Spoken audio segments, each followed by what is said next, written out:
राज्यातील शेतकऱ्यांसाठी आज दिवसभराच्या सकाळच्या ठळक व झटपट बातम्या। शेतकऱ्यांसाठी आज मंत्रिमंडळ बैठकीमध्ये 5 महत्त्वपूर्ण निर्णय घेण्यात आले, त्यामुळे व्हिडिओला पूर्ण बघा, कुठेही स्किप करू नका।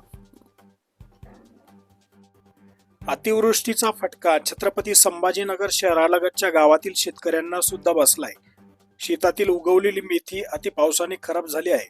त्याचबरोबर शेतातील सोयाबीन, कापूस सुद्धा पावसाने खराब झालेला आपल्याला दिसून येत आहे।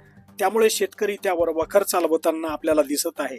अतिवृष्टीने बाधित शेतकरी हे छत्रपती संभाजीनगर शहरालगत असलेले गाव सुलतानपूर वरुडकाजी येथील आहेत। त्यांच्यापर्यंत आणखीही सरकारचे प्रतिनिधी आतापर्यंत पोहोचलेले नाहीत। यांच्या नुकसानीचे पंचनामे अजूनही केलेले नाहीत। तरी या बातमीच्या माध्यमातून त्यांना एकच सांगणे आहे की या गरजू गरीब शेतकऱ्यांच्या शेतात जाऊन पंचनामे करावे अशी चॅनलच्या माध्यमातून मी विनंती करीत आहे। या शेतकऱ्याचे म्हणणे आहे की सरकारने त्यांच्या नुकसानीचा मोबदला द्यावा आणि शेतकऱ्याची कर्जमाफी करावी। शेतकऱ्याचे कर्ज माफ हो आणि नुकसान भरपाई लवकरच मिळो ही अपेक्षा आपण करूया।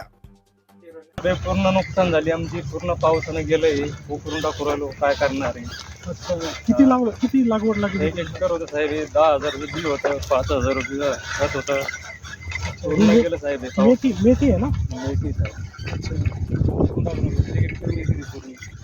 अति पावसामुळे जादा पाणी झालं साहेब, पावसामुळे खराब झाली पूर्ण। काय सरकारकडून काय मागणं आहे आता? जे देईन ते द्यायला पाहिजे काहीतरी। आता आलं नाही का कोणी नुकसान साहेब आतापर्यंत तर कोणीच नाही आलं, तलाठी वगैरे कोणीच नाही आलं, काही पंचनामा नाही, काही नाही।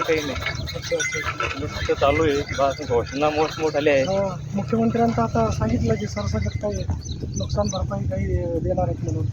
दिलं तर चांगलं आहे साहेब, आमची नुकसान झाली ते चांगलंच आहे। काय मागणं काय आहे तुमचं सध्या सरकारला? सरकारनं काय नुकसान भरपाई द्या आम्हाला। किती द्यायला पाहिजे तरी? एका एकरात किती नुकसान झालं साहेब? आमचं तर लई मोठं नुकसान, तेवढं सरकार देऊ शकत नाही, पण जे देईन ते याचे पैसे दिले भरपूर झाले।